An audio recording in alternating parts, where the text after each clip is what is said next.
HL police ಠಾಣಾ ವ್ಯಾಪ್ತಿಯ ಬ್ರೂಕ್ಫೀಲ್ಡ್ನಲ್ಲಿರುವಂತಹ 7 hills Shri Sai ಎನ್ನುವಂತಹ ಕೋ ಲಿವಿಂಗ್ ಪಿಜಿಯಲ್ಲಿ ಸಿಲಿಂಡರ್ ಸ್ಫೋಟವಾಗಿ ಓರ್ವ ಸಾವನ್ನಪ್ಪಿದ್ದು ಮೂವರು ಗಂಭೀರವಾಗಿ ಗಾಯಗೊಂಡು ಸ್ಥಳೀಯ ಆಸ್ಪತ್ರೆಗೆ ಅವರನ್ನು ದಾಖಲು ಮಾಡಿ ಚಿಕಿತ್ಸೆಯನ್ನು ಕೊಡಿಸಲಾಗ್ತಿರುವಂಥದ್ದು. ಅಂದರೆ ಇವತ್ತು ಸಂಜೆ 6 ಗಂಟೆ ಸುಮಾರಿಗೆ ನಡೆದಂಥ ಘಟನೆ ಇದು.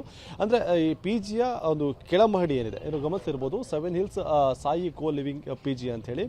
ಈ ಪಿಜಿಯ ನೆಲಮಹಡಿಯನ್ನು ಗಮನಿಸ್ತಾ ಇದ್ರೆ ಇಲ್ಲಿ ಕಿಚನ್ ಇರುತ್ತೆ, ಜೊತೆಗೆ ಪಿಜಿನಲ್ಲಿದ್ದಂತಹ ಅಂದರೆ ಇಲ್ಲಿರುವಂತಹ ಜನರೆಲ್ಲರೂ ಕೂಡ ಕೆಳಭಾಗದಲ್ಲಿ ಬಂದು ಊಟವನ್ನು ಮಾಡುವಂಥದ್ದು ಇರ್ಬೋದು, ಇಲ್ಲೇ ಊಟ ತಯಾರಾಗುವಂಥ ಕೆಲಸ ಕೂಡ ಆಗುತ್ತೆ.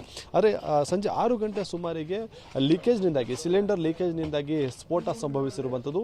ಈ ವೇಳೆಯಲ್ಲಿ ಒಳಗಡೆ ಕೆಲಸ ಮಾಡ್ತಿದ್ದಂತಹ ಅರವಿಂದ್ ಎಂಬ 23 ವರ್ಷದ ಯುವಕ ಮೃತಪಟ್ಟಿದ್ರೆ, ವೆಂಕಟೇಶ್, ದೇವಿ ಹಾಗೆಯೇ ವಿಶಾಲ್ ಎನ್ನುವಂತಹ ಮೂವರು ಗಾಯಗೊಂಡಿರುವಂಥದ್ದು. ಅದರಲ್ಲಿ ವೆಂಕಟೇಶ್ಗೆ ಒಂದು ಗಂಭೀರವಾದಂತಹ ಗಾಯ ಆಗಿರುವಂಥದ್ದು, 50% ಸುಟ್ಟ ಗಾಯ ಆಗಿದ್ದು ಅವರ ಒಂದು ಸ್ಥಿತಿ ಸದ್ಯಕ್ಕೆ ಚಿಂತಾಜನಕವಾಗಿದೆ ಅಂತ ಹೇಳಿ ಪೊಲೀಸರು ಮಾಹಿತಿಯನ್ನು ಕೊಟ್ಟಿರುವಂಥದ್ದು. ಈಗಾಗಲೇ ಗಾಯಾಳುಗಳನ್ನು ಖಾಸಗಿ ಆಸ್ಪತ್ರೆಗೆ ಶಿಫ್ಟ್ ಮಾಡಿದೆ. ಮೃತ ಏನು ಅರವಿಂದ್ ಇದ್ದಾನೆ ಆತನ ಮೃತದೇಹ ಇನ್ನೂ ಕೂಡ ಇಲ್ಲೇ ಇರುವಂಥದ್ದು.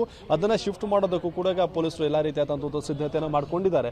ಸ್ಥಳಕ್ಕೆ ಈಗಾಗಲೇ ಎಚ್ಎಲ್ ಠಾಣೆಯ ಪೊಲೀಸರು ಭೇಟಿಯನ್ನು ಕೊಟ್ಟು ಪರಿಶೀಲನೆ ಕೂಡ ನಡೆಸ್ತಾ ಇರುವಂಥದ್ದು. ಅದ್ರ ಜೊತೆಗೆ ಪಿಜಿಯಲ್ಲಿ ವಾಸ ಇದ್ದಂತಹ ಅಷ್ಟೂ ಜನರು ಏನಿದ್ದಾರೆ ಅವರೆಲ್ಲರನ್ನೂ ಕೂಡ ಪಿಜಿಯಿಂದ ಹೊರಗಡೆ ಕಳಿಸಲಾಗಿದೆ. ಜೊತೆಗೆ ಇಲ್ಲಿ ವಿದ್ಯುತ್ ಸಂಪರ್ಕ ಏನು ಕಲ್ಪಿಸಲಾಗಿತ್ತು, ಆ ವಿದ್ಯುತ್ ಸಂಪರ್ಕವನ್ನು ಕೂಡ ಸದ್ಯಕ್ಕೆ ಕಡಿತ ಮಾಡಲಾಗಿರುವಂಥದ್ದು.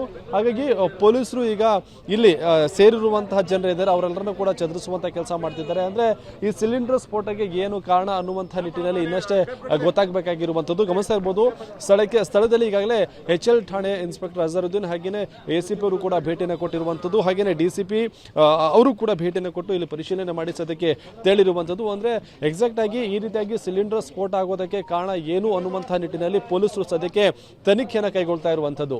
ಕ್ಯಾಮರಾ ಪರ್ಸನ್ ಅಶೋಕ್ ಜೊತೆ ರಾಚಪ್ಪ ಜಿನಾಯಕ್, TV9 ಬೆಂಗಳೂರು.